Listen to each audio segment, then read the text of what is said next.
Good morning, good afternoon, and good evening, no matter where you are in the world. Welcome back to the Thai Expat Daily Show. I'm your host, Kieran Mack, as always, and delighted and ecstatic that you've been able to tune in with us yet again for another show. Now, before we do jump into today's top stories doing the rounds here in Thailand, don't forget to smash that like button, subscribe to the channel if you get a chance, and, give us an old share on social media. And don't forget to hit that notification button just right beside the subscribe, because YouTube will then tell you when all the shows get uploaded.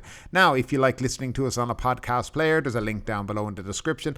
And finally, if you get some value from the show, if you like the show, if you want to support the show, or you want to simply just buy me a coffee, there's a link down below in the description for that as well too. So now that's all done and dusted, let's jump into the trending stories and gossip doing the round here in Thailand today. So firstly, let's just start off with the daily traffic accident report. So as of the 7th of June 2023, and on the 7th of June 2023, we had 1,492 accidents here in Thailand, with 22 people losing their lives on the road. And the overall accidents and deaths here in Thailand for the year 2023 so far is we have had 349,320 people injured on Thai road, with 6,625 deaths. So it is a dangerous place. If you're out the roads, be careful. If you're thinking of, as a tourist, of hiring a motorbike, think twice. Maybe don't do it and try to find another way around if you're not familiar with Thai roads and with riding a motorbike. And if you're an expat here, we all know, be careful on the road. Sometimes things are just out of our control, but we should be aware when we're on the road. So let's jump into the other stories doing the round today. And I have an interesting piece of gossip that I spotted on Twitter, but it kind of shows you the state of affairs here when it comes to some of the Thai media outlets.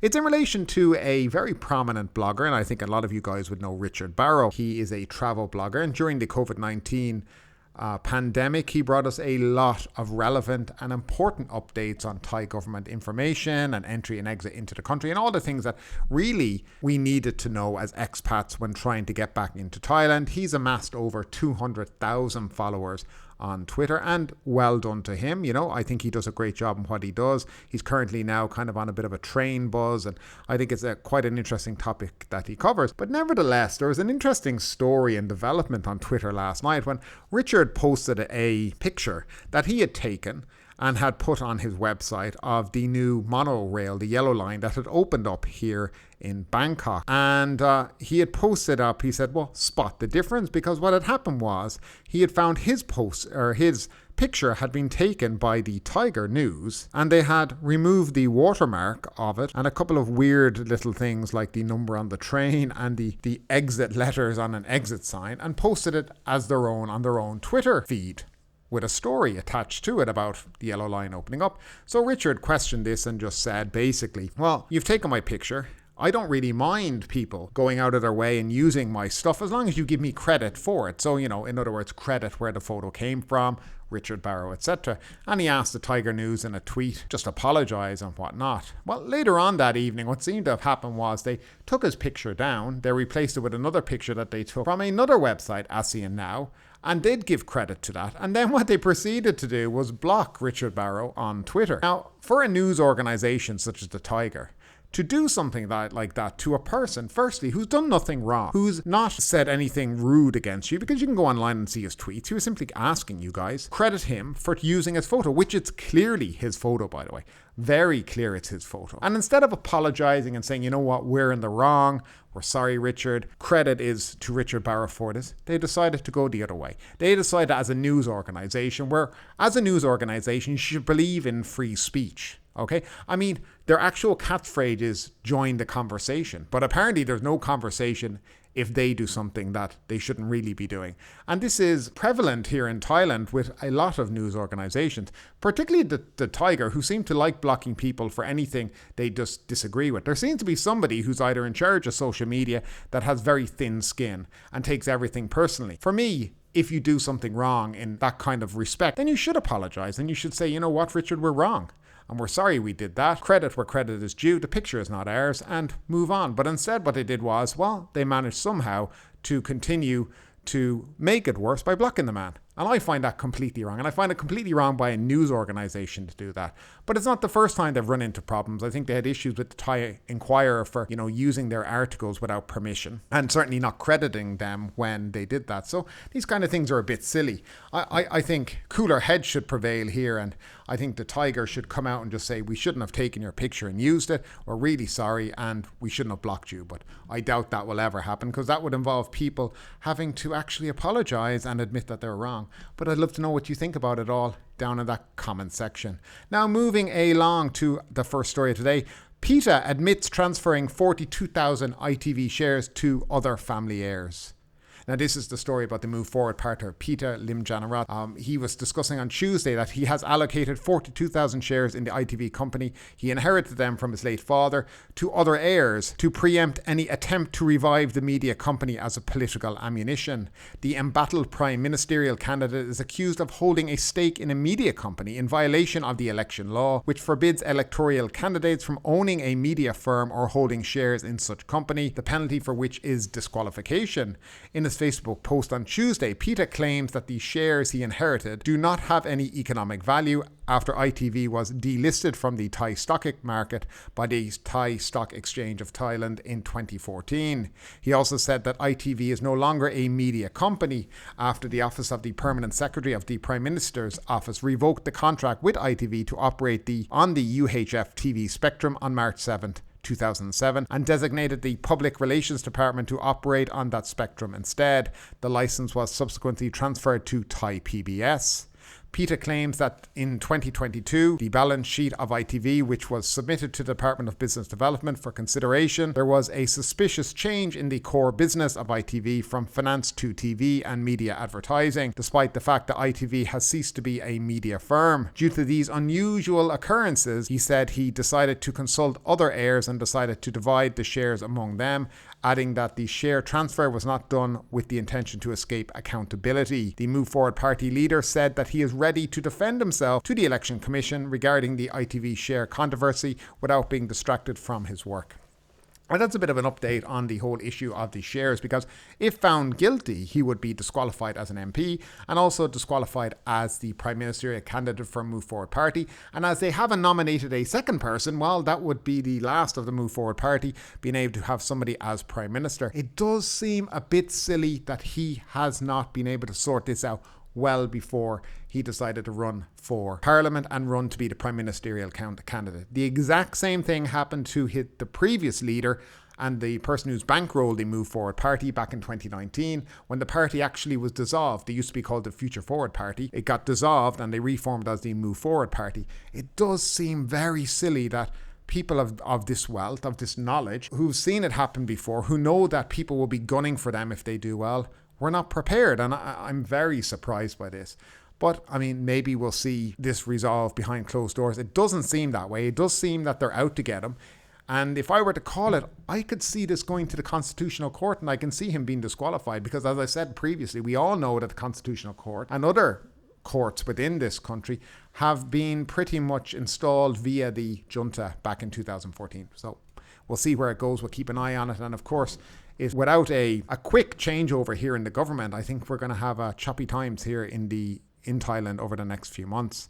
Now, speaking of choppy times, Thaksin Shinawatra, he's the former Prime Minister back in 2007 that was deposed through a coup. His planned return depends on the situation. Now, if anybody remembers, I did a story a couple of weeks ago where he discussed that he was definitely returning in July. Remember that? He said he's 100% returning in July. That was only a couple of weeks ago, by the way.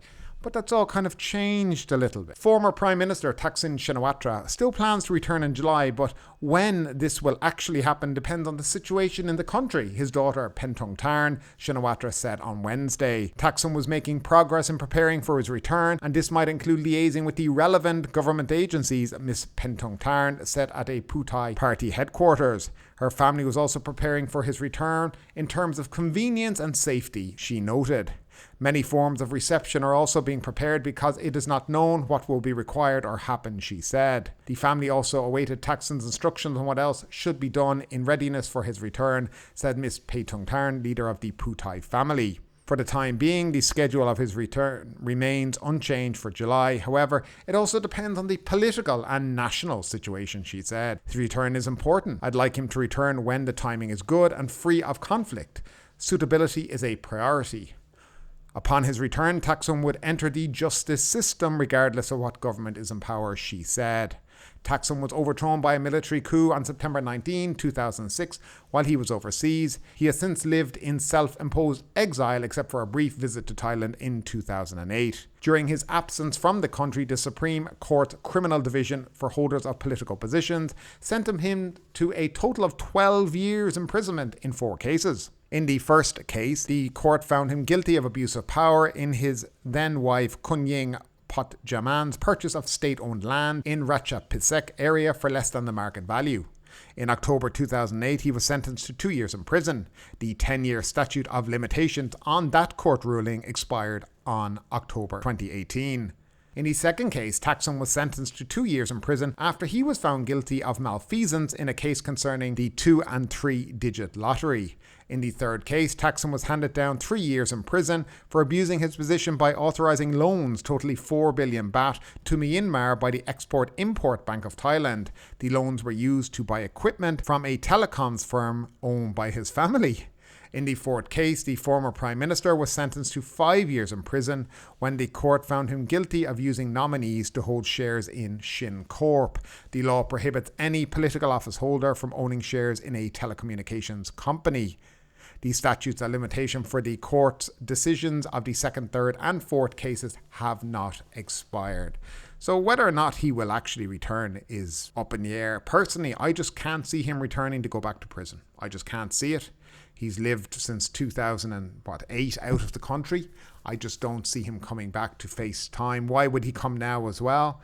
He's not going to come before a government in the country has been formed. That's the other thing as well. He'd also want a government that's at least somewhat favourable towards him. So he'd want maybe the MFT, the Phua Thai coalition there that would be friendly towards him. So we will see what happens, but I can't see him coming in July. If he is going to turn up, if he decides he is going to return, I would say it'll probably sometime October, November, December of this year when a Phua Thai government was there, and obviously they would look more favourably on him and he'd be probably treated a lot differently than he would be if he returned home now to, well, let's say the junta caretaker government. Now moving along, efforts to lure Chinese ramped up amid seasonal arrival decline. Foreign arrivals in Phuket in May dropped by 26.3% compared to the previous month, mainly due to the end of the high season and a sluggish recovery in the Chinese market, which officials are now trying to address.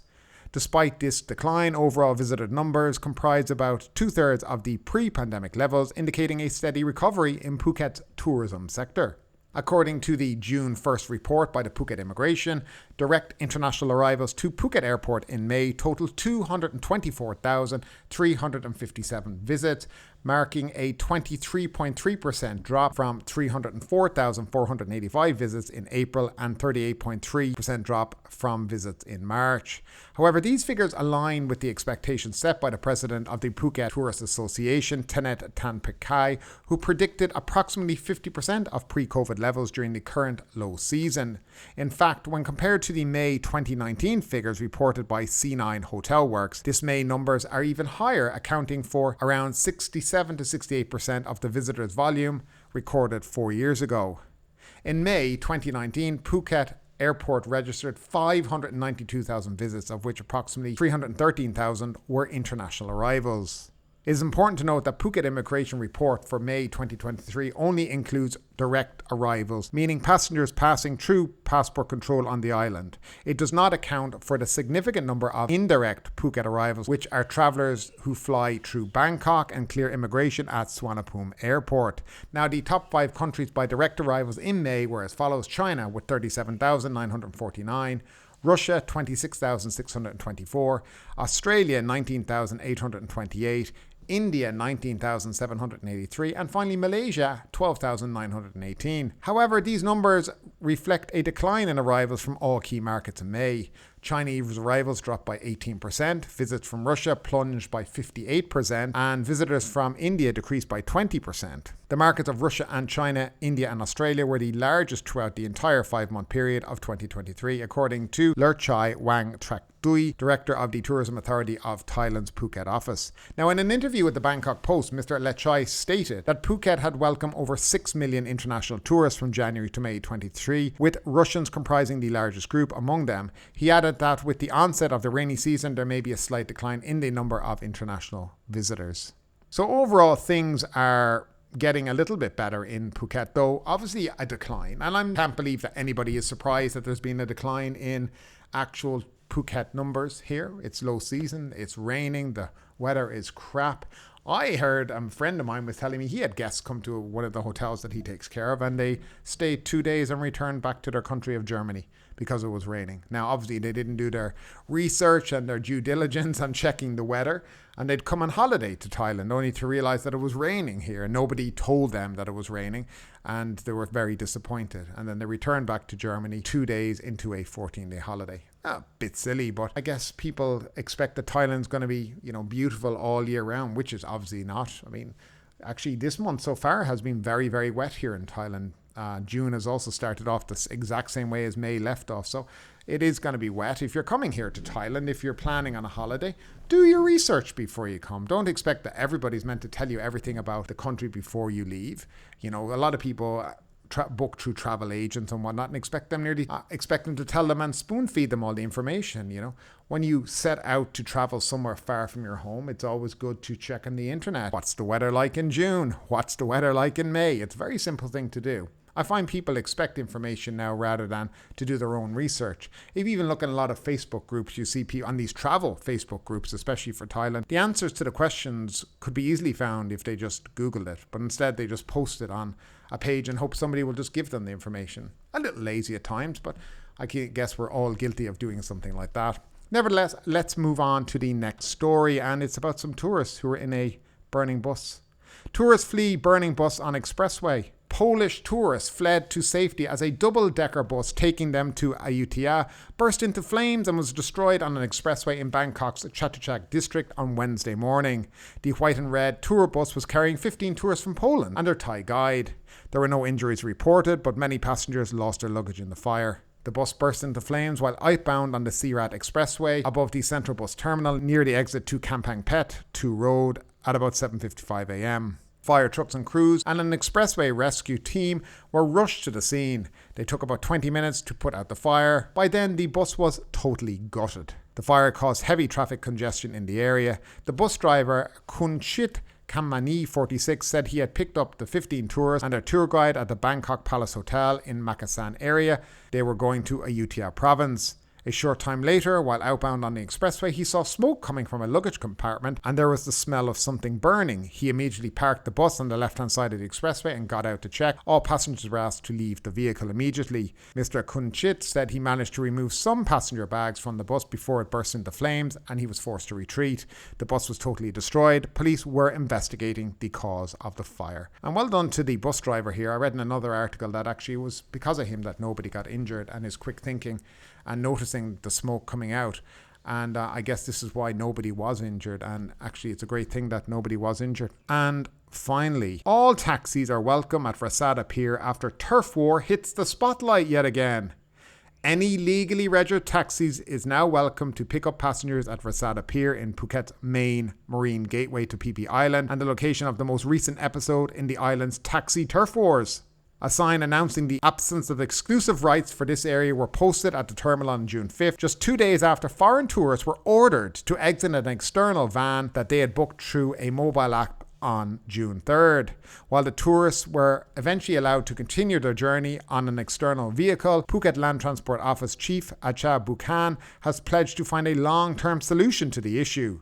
The taxi drivers at the pier thought that the minivan driver illegally used the Bolt application to pick up the tourists and tried to stop him, but the head of the queue intervened and informed them that Bolt had been legalized. As a result, they allowed the tourists to return to the van and leave the pier.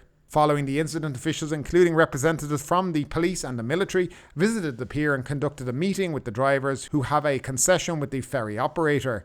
Phuket Move Forward Party-elect Somchart Limjaroenrat was present at the meeting and later disclosed some of the key points discussed. The operation of the taxi queue has no legal basis, but it has been in practice since 2012. It is a common assumption among taxi drivers that they have the legal right to operate a taxi queue in the area and prevent other drivers from picking up passengers there. However, in reality, this is not the case, explained Mr. Somchart, saying that this point was made by the PLTO. It is recommended to install a clear sign at Rasada Pier indicating the designated area where outside taxis not affiliated with the Rasada Pier Cooperative can stop and pick up passengers, continued Mr. Somchart. Regarding his own contribution at the meeting, Mr. Somchart said he requested cooperation from all taxi professionals to help maintain the tourism image of Phuket.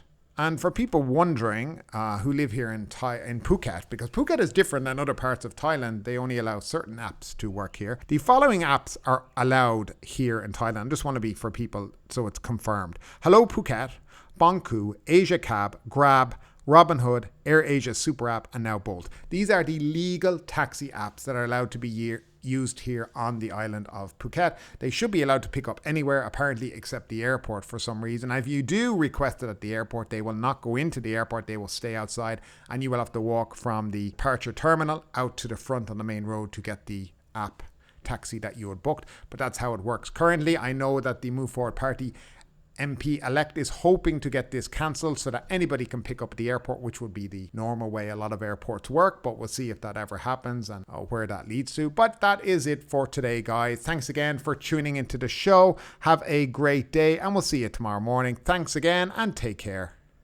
But ultimately, with this story or anything else that stood out to you today, I'd love to know your thoughts in the comments down below. Because yes, this is a news show, but it's also a conversation. Now keep that conversation going. Make sure you like this video, subscribe to the channel, share the video, and do all the good stuff that does help that YouTube algorithm. But ultimately, my name is Kieran Mack. You've been listening to the Thai Expat Daily Show, and we will see you next time.